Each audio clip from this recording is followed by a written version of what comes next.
If your orchid has beautiful green leaves but refuses to bloom, don't give up on it yet.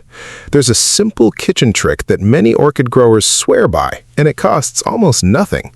It won't force a stubborn orchid to bloom overnight, but give it a few weeks under the right conditions, and you might be surprised at what starts happening at the base of those leaves. Stick around because I'm going to show you exactly what to use, how much, and where to apply it. A lot of people come to me with the same problem. Their orchid looks perfectly healthy. The leaves are thick and green, but month after month there's no flower spike, no buds, nothing. This is one of the most common frustrations in orchid care, and honestly, it's rarely because you're doing something terribly wrong. Usually, it just means your orchid is missing one small thing it needs to switch from growing mode into blooming mode. Today, I'm going to show you a simple mineral trick using something you probably already have in your pantry. It's not a magic fix, and I want to be upfront about that, but it addresses a very common and often overlooked reason orchids stop flowering.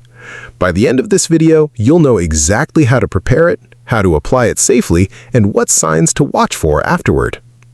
Here's what's happening inside a non-blooming orchid. Orchids need energy and specific nutrients to push out a flower spike.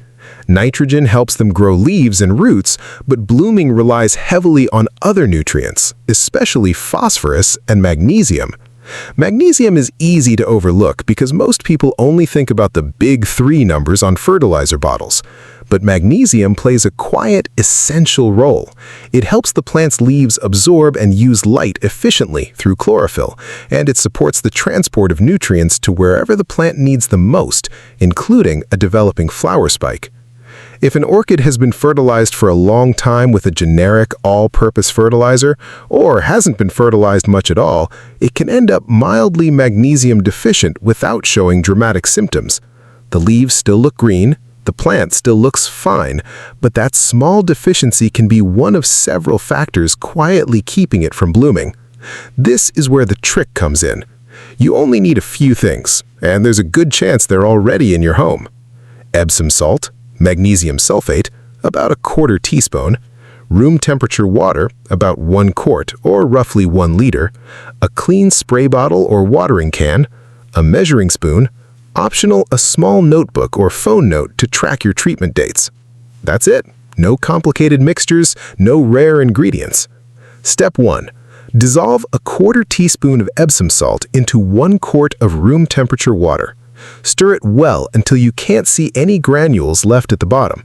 This gives you a very light diluted solution. It's important not to make this too strong. Orchids are sensitive, and a concentrated mixture can actually stress the roots instead of helping them. Think of this as an occasional supplement, not a replacement for your regular watering or fertilizing routine. Also, never apply it to a plant that's already showing signs of root rot, like mushy, dark, or hollow roots. In that case, the priority is fixing the rot first, not adding minerals.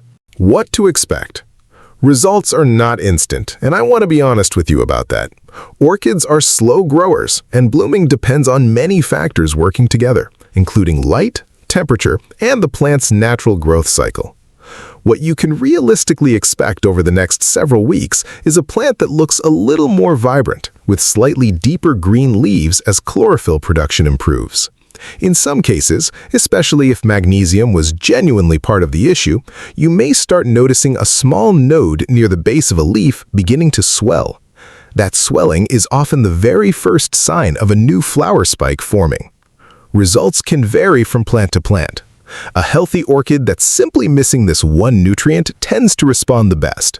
An orchid that's stressed from poor light, incorrect watering, or old, worn-out potting medium may need those other issues addressed first before this trick makes a visible difference. 3 extra orchid tips. Since we're already talking about helping your orchid bloom, here are a few more things that make a real difference. First, light placement. Orchids like Phalaenopsis need bright, indirect light, not direct sun. An east-facing window is usually ideal.